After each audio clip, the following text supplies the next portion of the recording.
developing country needs a long-term economy, but not gig economy, for them to develop in the long term and to become better at the end of a country to become better to a developed country. We're never so proud to propose this motion. In this speech, first, I would like to do first some modeling, second, burden of proof, and last but not least, I'll give two arguments and one win this debate at the end of my speech. First on the model. Our implementing in this debate is very simple. Of the government implementing these policy to which economy or which thing they're going to be developed in these developing countries, which will be doing something, for example, like if for example long-term gig economy, like implementing, for example, policies that what the government think or what will give that why it is harmful or why it's good or why, for example, the long term is good or bad.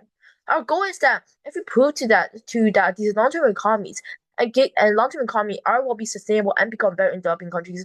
And second, gig economy will be harmful but not good. And if we told you the issues inside it, we're going to win this debate. Okay, the stakeholders in this debate is very simple. First, the countries. Second, the government. And third, the people is living in the country since they need to be, for example, profited or been like affected by a country if they implement these rules. And what the world look like? First, we think the world will look at the outside debate is that long-term economy gains a very developed countries in the future. But we don't want to prioritize a world where gig economy become a short-term, which job security and there suppresses long-term economic development. And our burden of proof is very simple. First, if we prove that job security and also it suppresses these long-term economic development, and the solvency is only long-term development, we win this debate at the end. Now I'm on to some simple arguments. First, on job security. First mechanism is there is no contract, for example, in these deliveries and in these developing countries. And second, we think there is no stable incomes because if a country is actually having a lot of competition in these, then they're definitely not going to be a worker who have a very stable income because these wages will be changing a lot when the country, like for example, the economy is good or bad. So for a person itself and for the stakeholder itself, for the people, it's definitely not going to have a very good family, like family, like for example, salary profit or salary again and again. So we don't think that's a very good thing for a family itself. Certain mechanism is how in developing nations there is already unstable, but that makes the worker even more financially unstable. Because I told you that first, it's very easy to just remove you. Worker can be simply removed because, for example, like if you're a deliverer, when you even get like for example 2 to 3, for example, things you didn't accurate give like for example the consumer, then you can just remove it easily.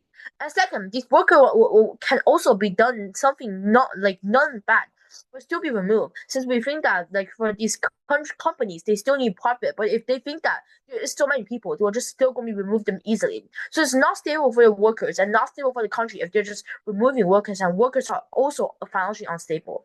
Second argument then, and how we suppresses this long-term economic development, every prioritizes this gig economy. Gig economies are very simple. We see in the simple sense, low skilled. First, low skilled. Second, we told you it's very unstable, and this makes the worker even more. We see the motion is very simple in the info side. The gig economy involves a short-term flexible work, for example, ride-hailing, delivery apps. And we see in lots of countries in China, a lot of countries doing it. But right now, we're in a developing country, which actually makes it more worse. Since long-term economic development is the only thing, for example, and investment, or more and more other examples, to make the developing country better is the most critical things, but not gig economy, which we only have these low skilled and low paid work, which did not actually allow economic development. Economic development doesn't go to gig economy. People lying flat goes to gig economy. People lying flat, and second, people actually not having a very long term job with a financial security, extending to our first argument. And third, when workers cannot even get a stable, like for example, work or money for them, then this is definitely a cause of gig economy and non long-term economy and very good for developing countries. So we believe that on our side debate, suppressed long-term economic development is not good. And the only way to have these solvency for developing countries is these long-term development. So we think that gig economy is definitely the most harmful way for a country that they can develop. And we see no clear historical countries use gig economy as success in the future. And we don't really think that gig economy is the only solvency and the last solvency. Yeah, and the solvency to this. We only think long-term development is the only solvency, since they created a very good environment and a very good cause for the workers and the individual living in the country. Second argument, third argument, how this intense competition in gig economy causes evolution. Because First mechanism is that how it creates intense competition. We see in economies, intense competition or leads to price wars, which is bad for bad for example, the companies, and bad for example, the like prices and profit for them, which the workers again have suppressed wages, which is our second mechanism for workers itself. We think it's completely bad. First, we already told you there is job security, and second, we again told you that suppressed wages are so low and the worker cannot even gain a lot of money. Third is that there is more and more unemployment. Unemployment is bad for a country and for an economy, and again, it is a developing country, which at least again leads to a more worse situation for developing countries. And last but not least, sure, for developing countries, they need a source of emergency, but this is not the solvency for it. Even if the emergency is that quick, but this cannot even gain a very big amount of work for it because people are still unemployed. People still do not have work at the end of the day. At the end of the day, we told you solvency only for it is long-term development, which peoples or workers or poor peoples can give, for example, these jobs, which is actually good but not bad. But we think that only short and low skill and low paying jobs do not let the economy develop, since the worker cannot just easily go away and the workers can be easily removed by the company. So we told you to see its biggest impact in this debate. First, workers have no stable incomes and worker has job security. Second, long-term economic development, we told you, is the only solvency, but gig economy only has low skilled and low paying, but not actually good for development. Last but not least, we told you how this is a source of little emergency, but this emergency cannot fill up the gap. And the only way is again long-term development, which we told you on the examples of investments of these companies who need to be built, of SMEs, a small business, to build up again and again on these long-term developments. So at the end, George, we think our impact is still the biggest, and then we told you again the solvency, which a debate need to have. And we think that now it's not debate. We already proved to you how gig economy is worse in the developing countries, and developing countries need a big amount of gain, with a solution to this to fill up the problem or to fill up the hole. So votes and George definitely OG win. Thank you. Panel, majority of developing countries are developing for a reason, right? In most cases, their populations are made up of so many marginalized groups, and for these groups, especially, the gig economy is very much essential. So that is why side opposition believes that the prominence of the gig economy in developing countries does more harm than good. So we're proud to oppose. Now, one piece of framing before I move on to my rebuttal set. So we think that the most affected actors would be the marginalized groups, and again the gig economy is already so big. Let's take like Gojek for example, right? So it's a platform where like people can actually sign up as drivers. And the thing is, Gojek has become so huge that the thing is the company itself has gained so much recognition, and it means giving more individuals even more opportunities. Now moving on to my rebel set. So the first thing side proposition said was that was that individuals get no stable income and the wages change as the economy changed, right? Uh oh, Sorry, yeah. And panel, we see that volatility exists in all developing country work, right? Gigs beat zero income from unemployment, offering like adjustable pay that rises with demand, right? Unlike fixed factory wages eroded by inflation, for example. And workers average steady monthly takes by stacking gigs around needs, self-insuring via saving apps. And the thing is, side proposition ignores baseline instability, where gigs provide more control to chase peaks, turning unstable into adaptable survival superior to rigid poverty traps. Now, side proposition also mentioned that they have no financial security and hinders long-term economy development. But panel, we say that all developing country jobs lack full security, right? And the thing is, gigs offer better short-term cash flow and savings potential than unemployment or farm risk, with many building nest eggs for emergency via, for example, app tools outpacing like zero wage idleness side proposition ignores. And on development, gigs actually accelerate growth by injecting cash into local economies. And we say that it trains digital skills and it can even spark entrepreneurship. For example, like ex-gig drivers launch shops and like launch companies that may turn into something really successful. Now, before I move on to my two arguments, are there any POIs? 3, 2, 1. Assuming that there are none, let me forward then.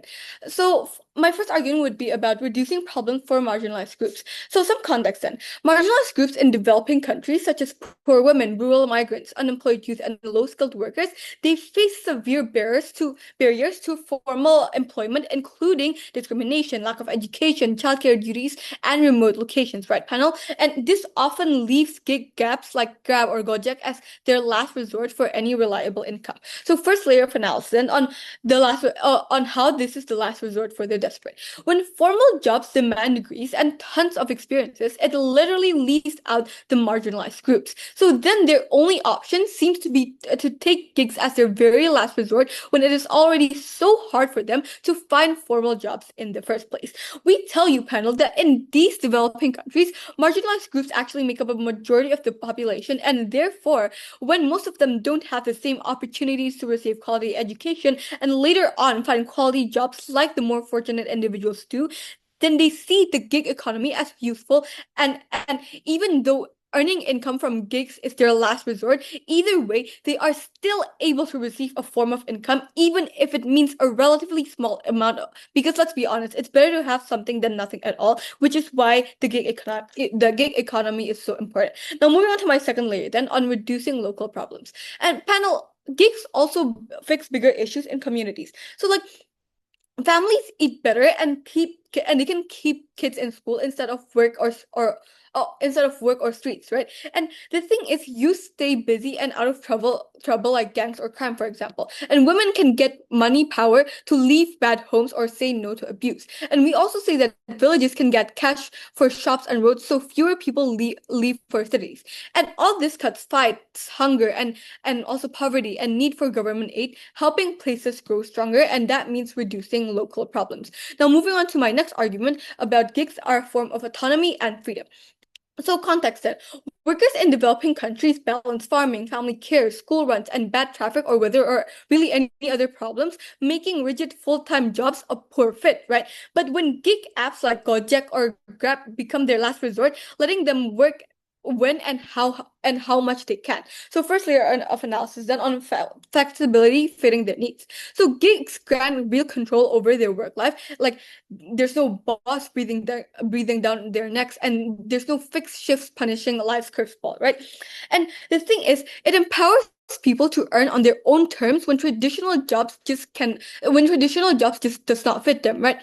And bosses may demand all day or nothing, but gigs actually let these workers say yes or no to each job, and also like pauses for it also allows them to pause things for like problems that may occur, right?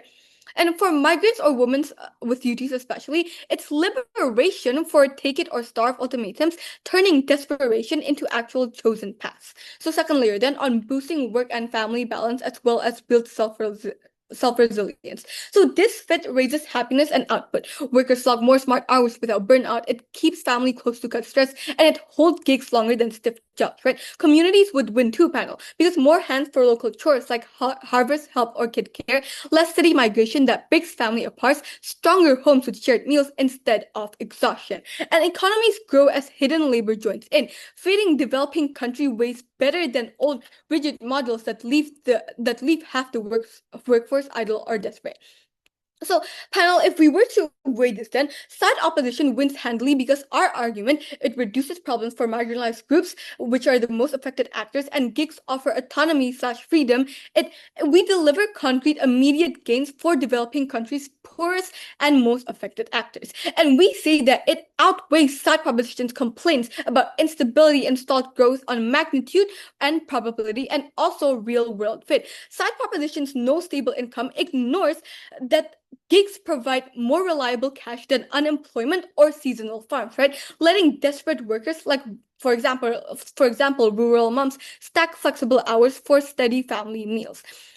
And side proposition also fixates on ideals unfit for chaotic local needs. Meanwhile, our flexibility and empowerment hit harder by pulling millions off streets into productive lives right now. So for all those reasons, then you must vote for side opposition. Thank you. Now, Judge, at the end of the day, the impacts that we want to reach, the goal between the two sides, between opposition and proposition, are the same. We just want to benefit this developing nation. We just want to benefit these marginalized individuals, these vulnerable groups of people in this economy, right? The difference is on proposition, where what we're trying to do in order to benefit them is try to solve the problem from its roots, is trying to give them better job opportunities so that they don't have to rely on gig economies as their last resort. Meanwhile, on their side, on side opposition, what they want to do is to solve the effect. We're trying to solve the cause. We're trying to solve the root. I think from that only you can tell which side is being more charitable here, right? In my speech, I'm going to go through their two arguments and prove why we win. So the first argument here is about how to reduce the issues for the marginalized individuals because they experience issues to better work. They can't get better work because they're being discriminated because of multiple reasons, and they hold that the gig economy is their last resort, right? Judge, this is confusing access with improvement, right? The gig economy may give some marginalized people some work, but it just does not solve the structural barriers that they face, right? Meanwhile, on proposition on our side, we actually tell you that if you want them to improve, you want them to become better, then the first thing you need to do is give them a better job, is give them a more stable job, right? Is at least give them a job that won't exploit them like gig economies often do, right? At the end of the day, what they do to these people, to these vulnerable and marginalized individuals that they claim to care so much about, is place them into a low pay and very insecure job with no protection, no contracts, no nothing whatsoever, right? Secondly, what this does on their side, what they're trying to do is trying to normalize the exploitation of these vulnerable workers, right? The marginalized groups are much more likely to accept poorer conditions because they have fewer alternatives. They feel like, oh, this is my last resort. Oh no, my family is going to die. My family is going to starve. I can't put food on my table, right? The platforms, then this gig economy platforms, still benefit from this desperation because they exploit their desperation by offering lower pay and minimal protections. Was that a POI? Yes. Oh, sorry. Let me just finish my sentence again. What I was saying. Yeah, they offer them lower pay, minimal protections. What this causes is that this escalates into an involution cycle, which is intense competition. That's really bad because that leads to burnout, that leads to psychological issues, that leads to physical issues. Yes, I'll set that POI. So yeah, how do you expect these marginalized individuals to actually get good and quality jobs when most of them don't have experience and are most likely to get rejected? Yes, exactly. So the problem with that is, one, on your side, just because it's hard to do that doesn't mean that we're not going to do that, because it's hard to go from a developing nation to a developed nation. Does that mean that just because it's hard we should not do it? No, right? And secondly, notice that this motion is not this house would ban gig economies. If we were to say that this house would ban gig economies, then yes, we would be killing and choking off their last resort. But if it's that it does more harm than good, then necessarily all that we have to say is that at the end of the day, if they choose a gig economy over a more stabilized job or more stabilized jobs, then that's the wrong thing, because that does more harm than good to them. We're not saying that they can't, if they truly have nothing, then obviously we would accept that they can choose a gig economy. That's perfectly acceptable, because if in any case that is truly their last resort, we don't get to say anything against that, right? Okay, let's continue with my refutation again. So our third piece of refutation against this is that the gig economy and gig work often traps the workers instead of truly helping them progress, right? So the gig work,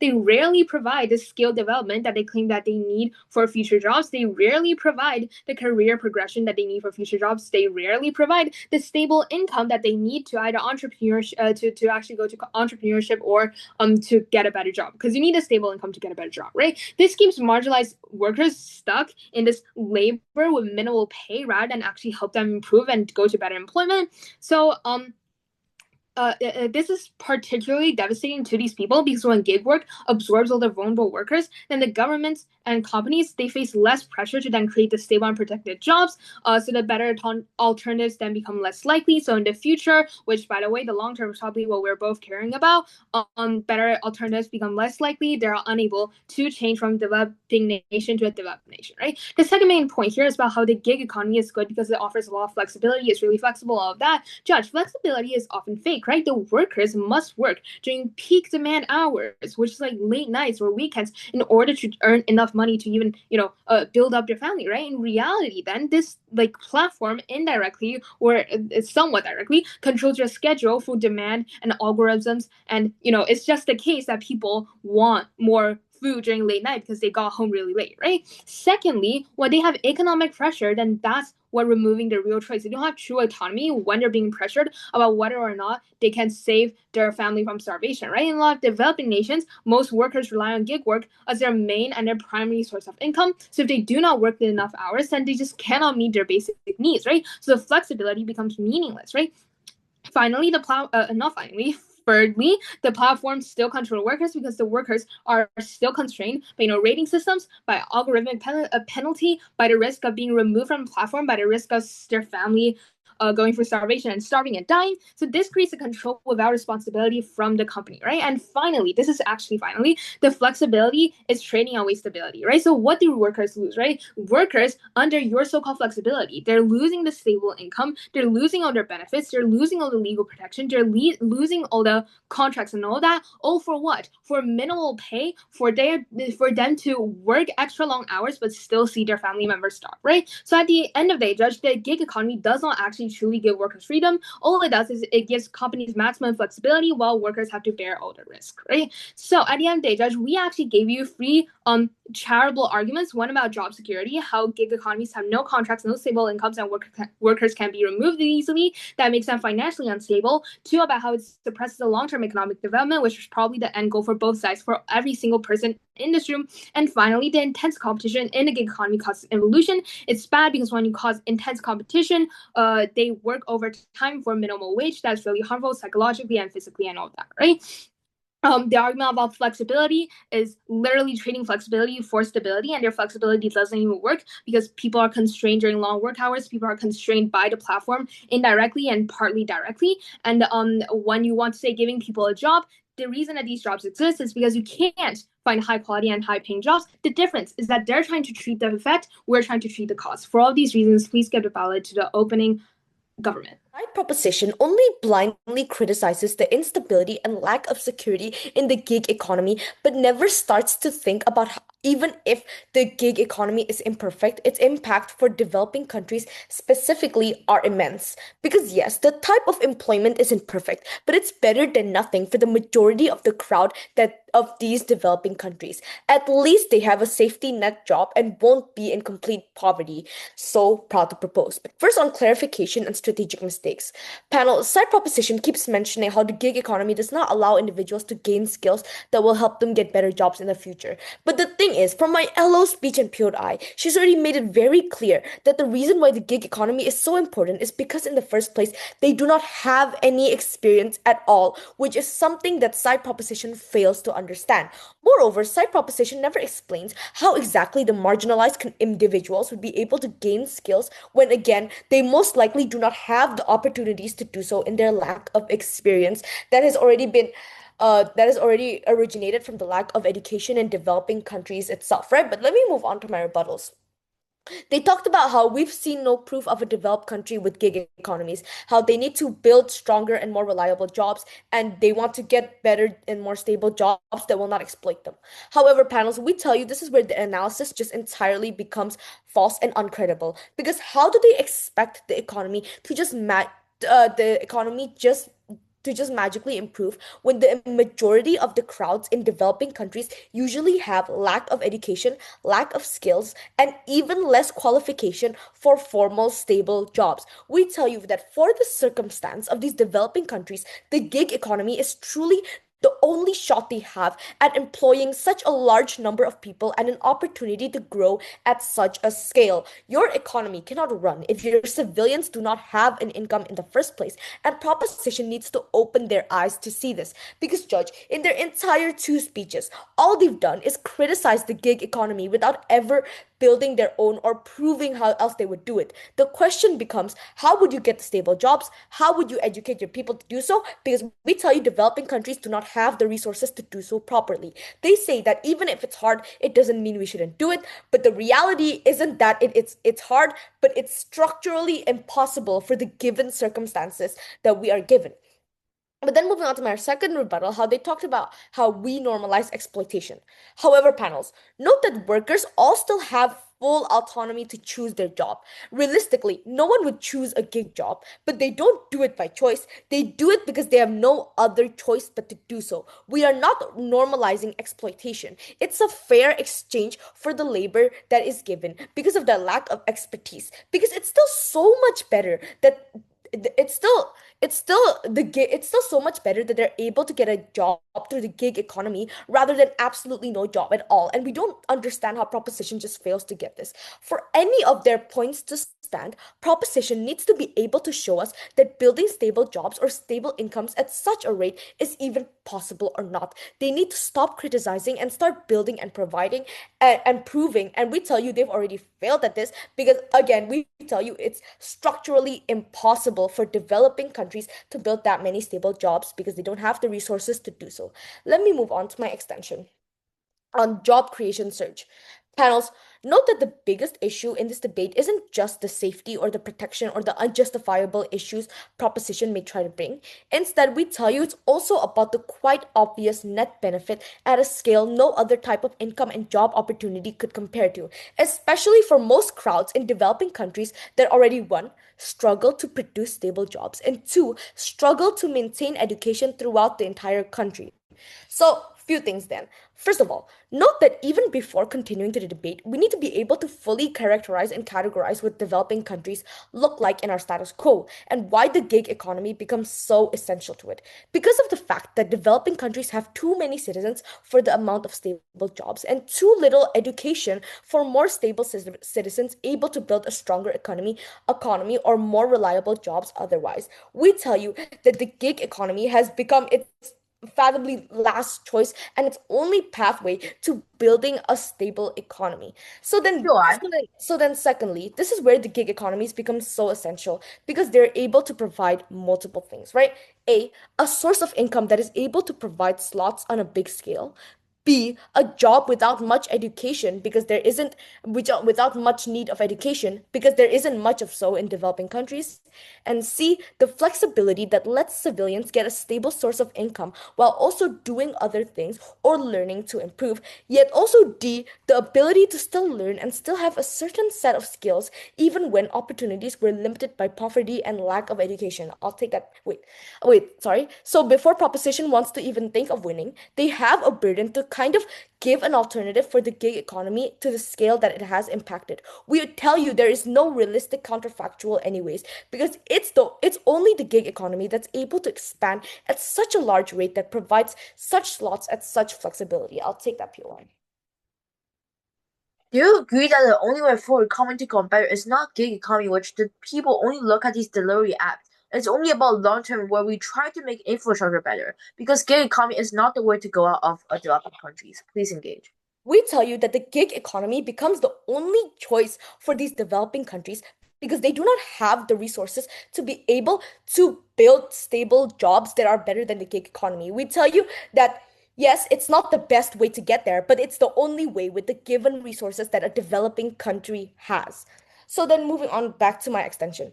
Note that we do not see gig economies and the jobs that it brings along as stable, and we wouldn't want it as long term for our citizens. Instead, we would look at it as a tool that's able to give crowds income even with lack of education. And we also see that the core fact that it's become of a last resort for many citizens who are a high crowd. Proposition doesn't even start to recognize the big crowds that actually rely on the gig economy because of the lack of stability and education in their countries. They only start to criticize economy itself and its factors, yet never gave an alternative that would work better or never even opened their eyes to see the core reality that many groups in developing countries have essentially no other choice but to lean on gig economies. But then fourthly and lastly, we also do not push for gig economy jobs as a final job. For most, we would instead frame it as a safety net so people don't fall into complete poverty. We would use its flexibility and its lack of large requirements where it would essentially be a place where people could improve because of its flexibility. Its flexibility is the exact thing that keeps people improving and opens pathways because with the free time that the flexibility allows, they could do other gigs and they're still learning from the gigs. So it's so much better than nothing at all. And also note that proposition has not even given an alternative that they would have rather had instead. For all these reasons, so proud to oppose. Even if every gig worker is working by choice, and even if those individuals may benefit as an outcome, the systematical harms outweigh the individual claims. In other words, every worker in the gig economy could be happy, but they still getting dragged down from the starting line.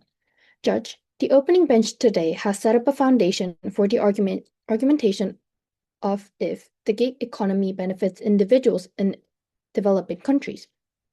The opening government showed us that the gig workers can help themselves, cannot help themselves. However, as the closing government, I'd like to invite you to the other point of view. As the motion reads gig economies in developing countries, and for developing countries, the topic itself may even end up as a zero-sum game. So now moving on to the rebuttal to the opening opposition. They firstly talked about the gig workers can actually inject cash to the communities. However, the most of the gig workers temporarily or does not have enough income. So they are usually people with low income, which the leader of the opposition also agreed by mentioning that the gig economy is a last resort for low-income workers. However, we are not saying that we're erasing the whole economy, and we're not saying that the gig economy is useless, but we are saying that gig economy does not help the developing countries very much. As the income is not really big, they are already having a hard time to even sustain their life.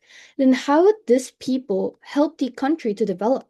The developing countries obviously want to be a developed country and they have a lot of natural resources.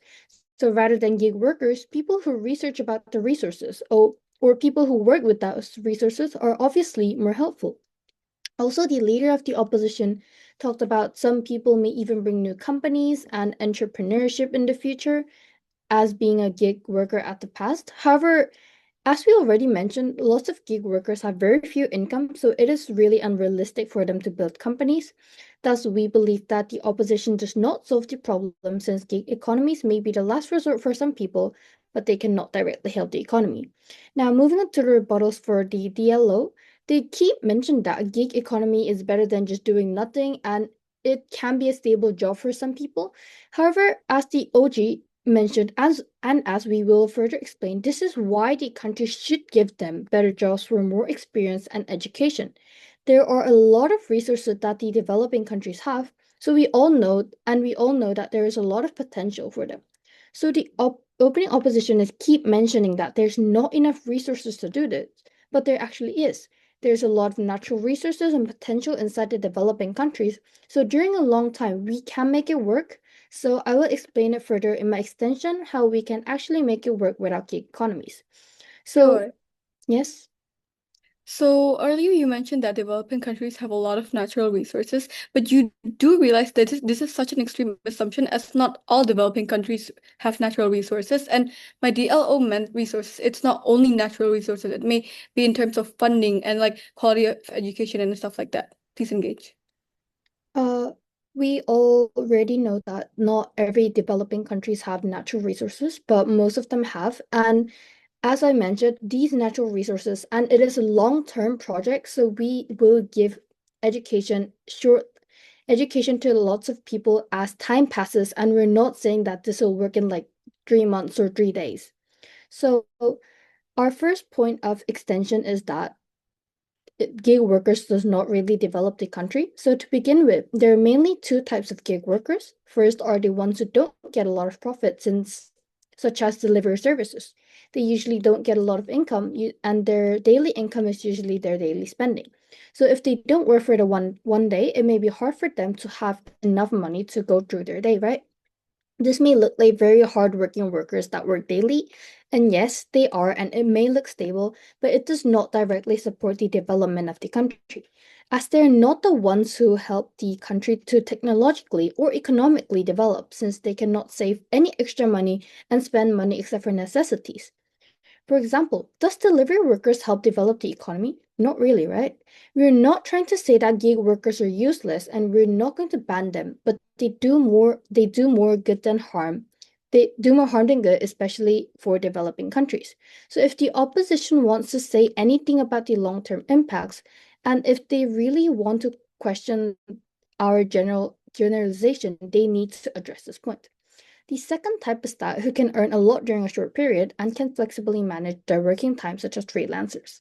As these people can earn a lot of money with just some of the work, they usually work temporarily. These people does not work consistently and it also does not really benefit the developing country. So even though they may spend some money and may look like they are helping the economy, they still do not work for a stable period and also does not have the stable income. So the second extension that everybody was talking about what will be the solution instead of using gig economies. We realistically know that it will not be easy, but it is just a problem of teamwork. If all people start to dig resources that the developing country has, such as oil, the economy will be way better.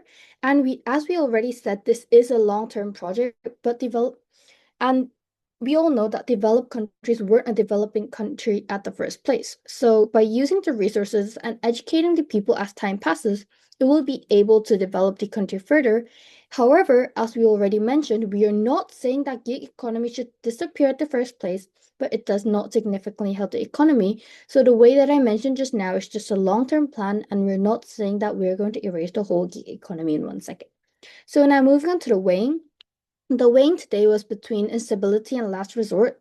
So the government talked about gig economies are low-paid and secure jobs and they can exploit marginalized group and they should get better jobs. However, the opposition talked about gig jobs are the last resort for people and it is their only hope.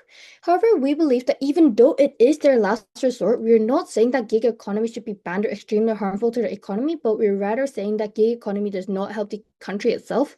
So, Judge, we really need to look at the motion once more. It says does more harm than good. We are saying that gig workers have more harm since it does not help the development of the country. Thus, we believe that the country should try to give better jobs and education to the people, not just leave them as gig workers. So, judging my speech today, I rebutted the OO and extended how gig workers does not help the development of the country and how my solution can help the economy while we are still not erasing the gig workers. Thus, I am proud to propose. Some clarifications here. As basic economic infrastructure, what all tells you is that individuals survive through gig work. What we add is that these platforms actually organize entire markets. So the mechanism here, these jobs connect small businesses to consumers, create delivery, and also transport networks, generate new layers of economic activity that did not previously exist as an option for society. This means that we generate more benefits in the long run. This also means that in many developing countries, for example, such as the India, that has high amount of informal labor, or Nigeria, where people work without protections or working contract, markets are extremely fragmented and inefficient. Without the gig economy, small businesses cannot reach a wide amount of consumers, and workers cannot reliably find demand. Second of all, gig economy is a transitional pathway because it allows individuals to first earn initial money or capital by working. Second, moving into more urban economies, sustained to fund entrepreneurships. So we do believe, and third, gradually they build their own financial stabilities. People do not jump from unemployment to high skill jobs, which they would rather move steps by step, which means that without gig work, their first step will directly disappear. They have no way to climb up the social ladder. And then moving on to some clarifications. So our comparative is not that gig jobs versus stable formal jobs, but gig jobs versus a street vending, like the informal hustling or like outright starvation. In developing countries, gig platforms act as economic transition, where like the workers can reliably reach consumers and they can create like work as a first run to earn income, migrate to cities, save, and eventually start businesses or move into better jobs. Finally, they serve as a shock absorber in fragile economies, giving people immediate income in crisis and also preventing debt traps and permanent poverty. So now moving on to some extensions here. So first of all, on the point of how like how we are how like we are able to generate more benefits in the long run. So as basic economic infrastructure, what I told you is that individuals survive through gig work. However, what we add is that these platforms actually organize the entire markets. So we would like to state quite clearly that gig work lets people start earning immediately, often with minimal skills or like qualifications. Our opponents in the upper half told us how like in developing countries there is usually a lack of education, and the workers often lack the necessary skills. So we do believe that gig work is way much beneficial, since that they often start with minimal skills or qualifications that directly suits us. That income is crucial seed capital, since that it could be possibly used for paying for their education, skills training, equipment, or simply stabilizing their lives enough to make any long-term plans.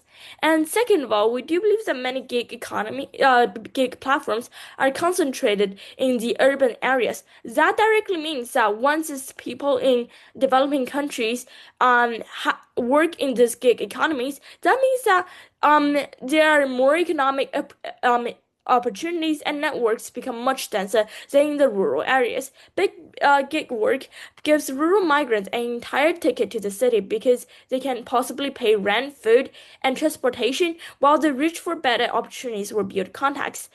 This gig work may not really act as a direct entry, but it still serves as a way to possibly transfer them to this better or like more urban areas. Even if they remain in semi-urban or like rural areas, judge, we still win, since that gig can fund small-scale entrepreneurship. For example, like using delivery earnings to open a small shop, like investing in stocks or like investing in tools and that sort.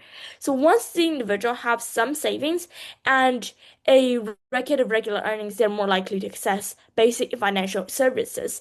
And that's the total aim of a person or like a worker in a like a very in a developing region. And before I move on to our second extension, any points of information here? Okay, so seeing none, a judge note down that there's no engagement here.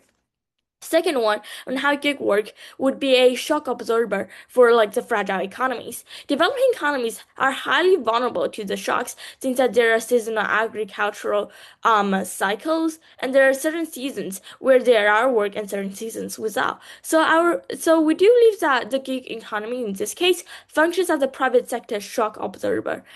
So the main mechanism here is that when traditional jobs are being lost, for example, due to seasonal layoffs and such, people need instant and flexible income. That's where gig platforms come into action. Gig platforms provide exactly what the people need. For example, low barriers to entry and the ability to start earning within days or even hours. This flexibility is especially important when households face sudden emergencies. For example, like um a great sickness to which they need giant amounts of information.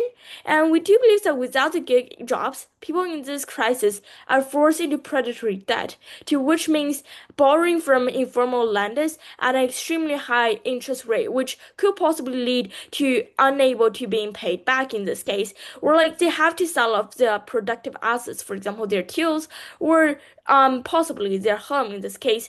Thus, they fall into poverty traps where a single shock simply wipes out years of their progress and wipes out years of what they had been hardly working on.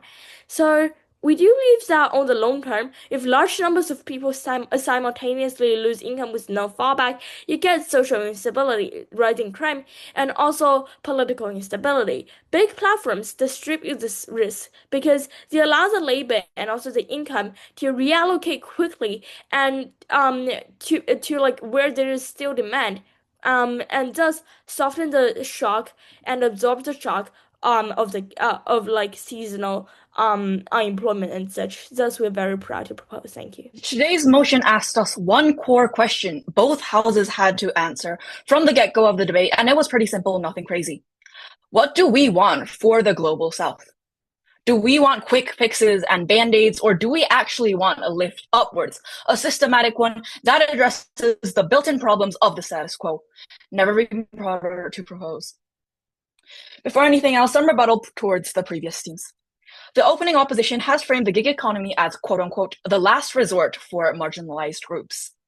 My question for them, why support the last resort? Why not think about ways to create another option for those parties, one that'll actually work in helping developing nations climb up the ladder? Two problems with the opposition's claim. In most developing countries, gig work replaces formal work. It doesn't absorb the unemployed. The evidence from Lagos, Manila, Jakarta, it's constant. The platforms arrive, formal employments collapse, and the same workers re-emerge as contractors with fewer rights. B, government's job is not to look at the worst possible baseline and call marginal improvement good. By that logic, sweatshops are a gift. Child labor should be considered a progress. The correct baseline is the formal economy these countries deserve to build, and the gig economy is actually actively foreclosing it. Closing opposition says gig economies help small businesses grow, that it's a transition. No, thank you, but growth built on precarious, unprotected labor isn't sustainable development. It's exploitation rebranded. If small businesses can only survive by avoiding fair employment, that's a structural failure, not a feature. You don't build an economy on workers who can't afford to live in it. Three clashes defined in this round whether opposition offered a coherent picture of the world they're defending, which team actually gave you contributing points in the closing half, and finally, whether closing government's extension actually resolved what the opening government might have left unfinished. Let me walk you through each one. Number one, what should be our priority? Individual benefits or systematic harms? The opening opposition has told you that marginalized communities can't access formal employments, so gigs are their only option. And hey, at least it's something. Villages get cash. People stay put instead of flooding into cities. Okay, so let's sit with that for a second. What they're defending is an opportunity. It's a one-choice menu among desperation. They're saying because formal systems have already failed these people, we should celebrate the thing that fills the gap, even when that thing offers no stability, no protection, and no path forward. Yes, I'll take your POI. Do you actually agree that many gig workers who were previously unemployed were in worse informal jobs? And if yes, why is moving into gig work as harmful as you had characterized? Sure, gig work is better than unemployment itself. It's better than getting unemployed from a formal job. Better doesn't mean nothing isn't a standard. It's a concession. We're not defending unemployment. We're arguing the system's dominance causes structural harm in developing nations, and the comparison is irrelevant. Again, as I was saying, that's not a defense of the gig economy that the opposition is doing. That's just dressing it up as praise. Government hit this cleanly. No stable income, no salary protections. Companies can drop workers the moment demand dips. No notice, no severance, nothing. Workers will absorb all the risk. Platforms absorb all the profit. Clash one, government win.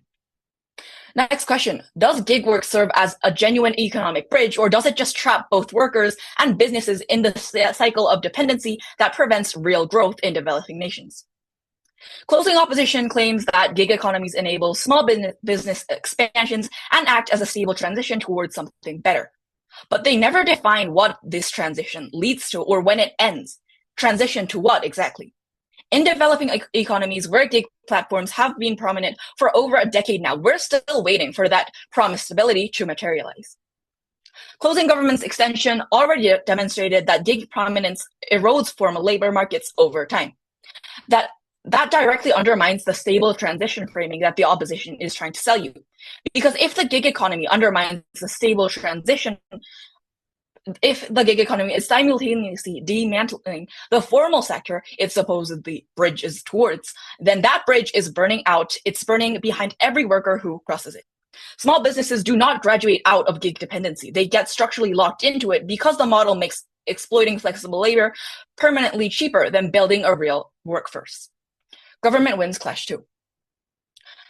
Last question. In an environment with no other resource, wouldn't gig economy be the last struggle against complete poverty?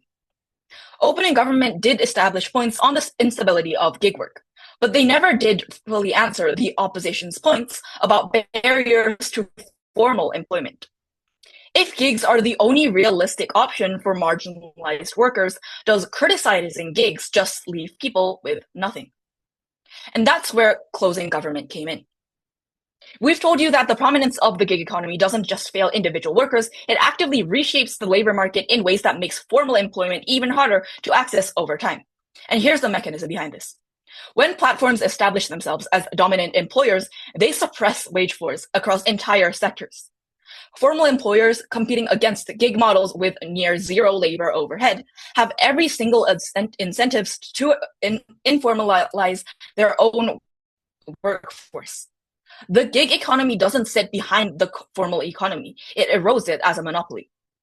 So the opposition's world, where gigs serve as a safety net for people locked out of formal work, is actually a work where the gig economy is steadily dismantling the latter they claim is helping people stay afloat.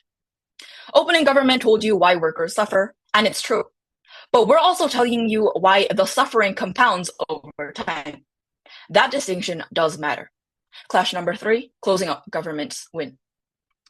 So here's what this debate comes down to after all of these clashes are answered. Even if every single gig worker chooses this freely, even if most of them are genuinely better off today than they were yesterday, and what the government has told you for the last 50 minutes is that at the core, the system at scale in developing economies, it's pulling the floor out from under an entire generation of workers who deserve better than permanent precarity dressed up as flexibility. Closing government takes this debate home.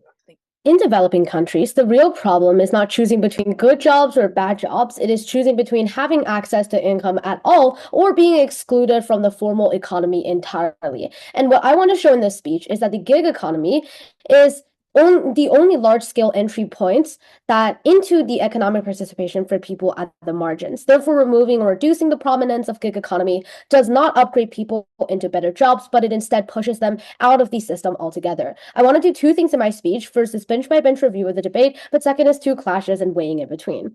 First, regarding opening government, right? What they have done is present a very attractive story about long-term development and stable jobs. But what they have not done at any point is explain how people who currently rely on gig work could actually survive in a transition in that future. And that is the central failure of their case, because in this debate, you do not get to compare the gig economy to a very perfect economy that doesn't exist yet, because you have to compare it to the reality that people face today. They tell you that gig work is insecure, wages fluctuate, and workers could be just simply removed. There's too much competition. All of that is true, but it is irrelevant unless you prove that the alternatives is more secure, and they never do that. Because the people entering the gig economy in developing economies are not leaving stable and contracted employment, they're leaving street vending or day labor or informal work that is not being protected, which is already highly unstable. So when they describe gig work as insecure, they're essentially comparing it to a level of ability that these workers never had access in the first place. Then on CG, right, we agreed that the ultimate goal is to sustain long-term growth. However, you cannot build a permanent solution on people who do not even survive long enough to reach it. Their core claim is that gig workers do not meaningfully contribute to economic development because they earn too little and spend most of it and don't create technological progress. But economies do not only grow through high-skill innovation, they also grow through, for example, you having mass participation in economic activity. When millions of gig workers still earn income and spend their income and participate in markets, they still generate demand that would sustain small businesses or local services. The circulation of money is the foundation of any domestic economic growth.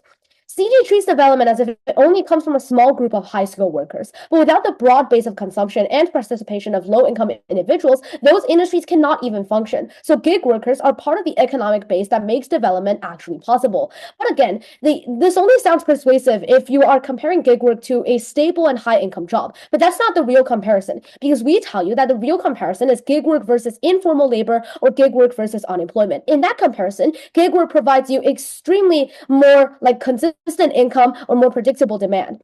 Their second claim is that gig workers cannot become entrepreneurs because they earn too little or lack too much resources. This is OO's point, but we're going to tell you that gig workers are not the ones starting companies, but our claim is that gig workers enable the economic mobility, such as saving small amounts of capital or gaining exposure to more urban markets, and eventually they could build their financial independence, financial ability over time. Entrepreneurship in developing countries is not about building large corporations, but about operating your small shops or running local services. So gig work supports all of these these types of small-scale transitions. They also tell us that gig workers do more harm because they do not contribute to technological progress. I think that poverty does not produce development because it reduces consumption. So their model simultaneously claims that gig workers are too poor to matter, and removing gig work will somehow improve the economy. Those two claims cannot both be true, so they're in a double bind. But finally, their alternative of mobilizing people to resource extraction is simply unrealistic. Because the existence of organized systems or access to capital, infrastructure, and the ability to coordinate populations are precisely the things that developing countries lack. You cannot simply move low-skilled workers into resource industries without training them or investing in them or having institutional capacity. Again, they never explain how this transition happens. That's just a hopeful pathway, but it's not a viable policy solution. What OO fails to explain in today's debate is that why this matters at the level of the entirety of the economy. They stop too early at the analysis. They correctly tell you that gig economy help marginalized individuals to survive and that it gives income to people who could otherwise have none.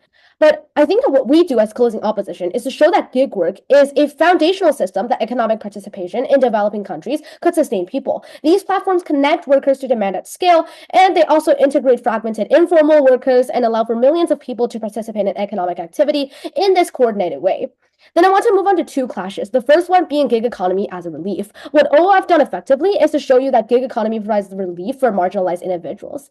But I think they give you examples of families being supported, children staying at school. All of that is persuasive, but it is ultimately incomplete. The reason that is incomplete is that it treats gig work as a fallback option rather than understanding what it has become in many developing countries in the status quo, which is a primary structure of their economic inclusion. What we add in this debate is the recognition that gig platforms are no longer the marginal choices for people to go to jobs. There are large-scale systems that organize demand and connect workers to markets. This distinction matters enormously for how you evaluate the impact of each of the argument. On OO, if gig work disappears, people have a helpful option and fall back on worse alternatives. But on our side, if gig work disappears, entire groups of people, like migrants or low-skilled workers or women with constraints, lose the one and only scalable mechanism through which they can continuously participate in the economy at all. This is a bigger harm.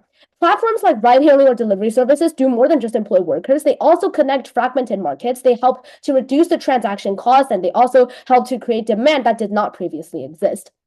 But on the second clash of feasibility, right? Opening opposition gives you a second important intuition that the gig work provides flexibility. They explain that workers who are having caregiving responsibilities and full-time employment is often inaccessible, and gig work allows them to choose how they work. Again, this is correct, but it still understates what's actually happening. In traditional or informal low-skilled employment, risk is concentrated and it's being absolute because if you lose your job, you lose your entire income. You cannot feed these fixed conditions. You are excluded entirely from the market. There's no buffer or no diversification, no ability to adapt in real time for these workers. But if